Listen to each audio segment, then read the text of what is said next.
semua, terutama untuk teman-teman yang berkesempatan hadir pada hari ini. Saya ucapkan terima kasih dan Bapak dosen yang saya hormati. Pada kesempatan sore hari ini kami dari kelompok 8 akan mempresentasikan hasil diskusi kami yang berjudul Dinamika Historis Wawasan Nusantara sebagai Konsepsi Pandangan Kolektif Kebangsaan Indonesia dalam Konteks Pergaulan Dunia. Namun sebelum itu izinkan kami memperkenalkan diri. Nama saya Alfa Mulanto sebagai moderator sekaligus pemateri pertama, dan rekan saya. Nama saya Dian Sukmadini sebagai pemateri kedua. Nama saya Suratul Ania sebagai pemateri ketiga. Nama saya Benny Trisakti sebagai pemateri keempat. Nama saya Alina Yasmin sebagai pemateri kelima.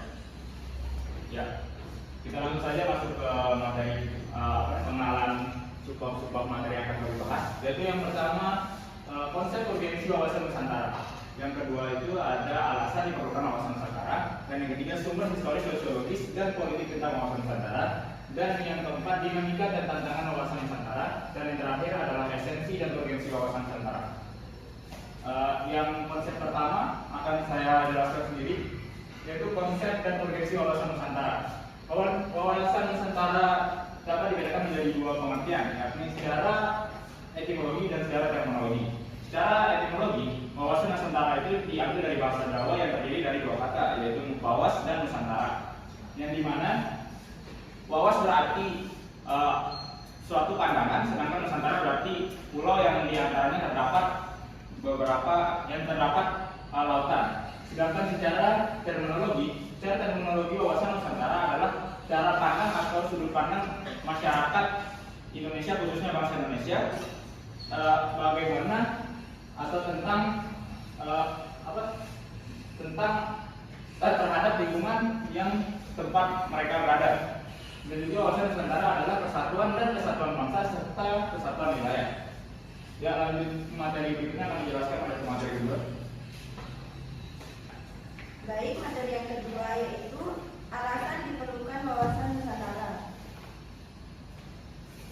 Alasan terpenting ialah untuk mewujudkan persepsi yang sama bagi seluruh warga negara Indonesia. Perbedaan persepsi, pendapat, dan friksi-friksi antar kelompok dalam konteks sosiologis, politis, serta demokratis dianggap wajar dan sah-sah saja. Hal ini justru diharapkan dapat menghasilkan masyarakat yang dinamis, kreatif, sinergis, dan saling menyesuaikan menuju ke arah visi integritas bangsa. Nilai wawasan Nusantara yang terwujud dalam persatuan dan kesatuan bangsa memiliki 6 dimensi manusia yang bersifat mendasar dan fundamental, yaitu yang pertama, penghargaan terhadap harkat dan martabat sebagai makhluk ciptaan Tuhan Yang Maha Esa. Kemudian yang kedua, tekad bersama untuk berkehidupan kebangsaan yang bebas, merdeka, dan bersatu. Kemudian yang ketiga, cinta tanah air bangsa Indonesia. Yang keempat, setia kawanan sosial. Dan yang kelima, masyarakat adil dan makmur. Dan yang terakhir, demokrasi atau kedaulatan rakyat. Selanjutnya, peran wawasan Nusantara dalam kehidupan nasional yaitu yang pertama, rasa tanggung jawab, berkaitan dengan hubungan yang erat dan saling terkait serta ketergantungan antara bangsa dengan ruang hidupnya. Kemudian yang kedua, menegakkan kekuasaan. Hal ini guna melindungi kepentingan nasional yang menjadi dasar hubungan antara bangsa. Dan yang terakhir, memelihara persatuan dan kesatuan, mewujudkan serta memelihara persatuan dan kesatuan yang serasi dan selaras segenap aspek kehidupan nasional. Sekian dari saya dan dilanjutkan oleh pemateri. Oke, saya akan menjelaskan subbab menggali sumber historis, sosiologis, dan politik tentang wawasan Nusantara. Yang pertama, latar belakang historis wawasan Nusantara. Lahirnya wawasan Nusantara bermula dari Perdana Menteri Insinyur Haji Juanda Kartawijaya pada tanggal 13 Desember 1957 yang mendeklarasikan yang kita kenal sebagai Deklarasi Juanda. Pada intinya, isi pokok deklarasi ini adalah lebar laut teritorial Indonesia 12 mil dihitung dari garis yang menghubungkan pulau terluar di Indonesia. Dengan garis teritorial yang baru ini, wilayah Indonesia menjadi satu kesatuan. Laut di antara pulau bukan lagi sebagai pemisah, melainkan menjadi sebagai penghubung antar pulau. Yang kedua, latar belakang sosiologis wawasan Nusantara. Berdasarkan pada kondisi sosial budaya masyarakat Indonesia, wawasan Nusantara pada awalnya berpandangan akan kesatuan atau keutuhan wilayah, diperluas lagi sebagai pandangan akan persatuan bangsa. Bangsa Indonesia ini tidak ingin terpecah-pecah menjadi bangsa berbanyak bangsa lagi. Untuk mewujudkan persatuan bangsa itu, maka dibutuhkan penguat semangat kebangsaan secara terus-menerus. Semangat kebangsaan Indonesia sesungguhnya telah dirintis melalui kebangkitan nasional, terus ditegaskan dalam Sumpah Pemuda dan diwujudkan dalam proklamasi kemerdekaan. Maka dari itu, jauh sebelum deklarasi Juanda ada, konsep semangat dan kesatuan kebangsaan sudah tumbuh dalam diri bangsa. Bahkan semangat kebangsaan inilah yang berhasil membentuk satu bangsa yang merdeka.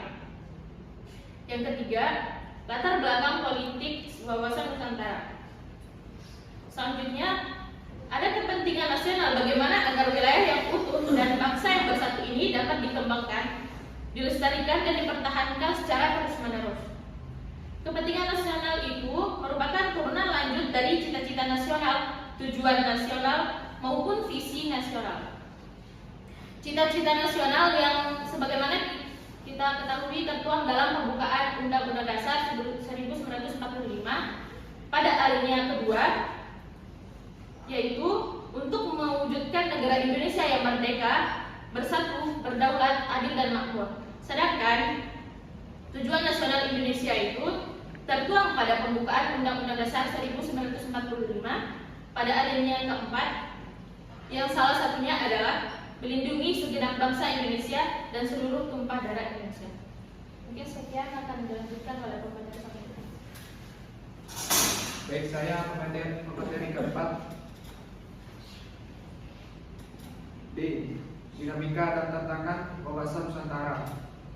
Luas wilayah memunculkan potensi ancaman dan sebaliknya memiliki potensi keunggulan dan kemanfaatan. Adapun dampak positif dari keberagaman yang ada di Indonesia. Yang pertama, menjadi kekayaan negara. Yang kedua, membentuk masyarakat yang toleran. Yang ketiga, menjadi daya tarik bagi turis asing. Dan yang keempat, meningkatkan pendapatan negara. Adapun dampak negatif dari keberagaman yang ada di Indonesia. Yang pertama, masyarakat cenderung cuek. Yang kedua, pengelolaan yang tidak mudah. Yang ketiga, adanya kelompok-kelompok radikal. Dan yang terakhir, yang keempat, menjadi alasan terjadinya perpecahan. Sekian dari saya. Baik, saya akan menjelaskan tentang esensi dan urgensi wawasan Nusantara. Esensi wawasan Nusantara. Esensi dari wawasan Nusantara adalah kesatuan atau keutuhan wilayah dan persatuan bangsa, mencakup di dalam pandangan akan satu kesatuan politik, ekonomi, dan sosial budaya dan pertahanan keamanan. Wawasan Nusantara merupakan perwujudan dari sila ketiga, yaitu persatuan Indonesia. Sedangkan urgensi wawasan Nusantara. Wawasan Nusantara sangat penting, berfungsi sebagai paduan dan pedoman dasar bagi penyelenggara bagi kehidupan yang memberikan motivasi, dorongan untuk mencapai tujuan. Juga melandasi perjuangan bangsa Indonesia untuk bersatu dalam mencapai tujuan nasional secara utuh, menyeluruh dan terpadu. Bangsa Indonesia sebagai kesatuan juga memiliki keunikan, yaitu memiliki keragaman suku, yakni sekitar 1128 suku bangsa dari data BPS tahun 2011. Kemudian memiliki jumlah penduduk yang besar, sekitar 242 juta jiwa, memiliki keragaman ras, memiliki keragaman budaya, dan memiliki keragaman agama, serta memiliki keragaman budaya sebagai konsekuensi dari keragaman suku bangsa. Sekian dari saya. Ya, mungkin itu yang dapat kami presentasikan pada kesempatan hari ini. Tapi untuk menutup diskusi kami pada hari ini, kami memiliki kesimpulan yang telah kami sepakati dalam makalah ini, yaitu dimana kesimpulannya berisi wawasan Nusantara adalah cara pandang dan sikap bangsa Indonesia mengenai diri dan lingkungannya.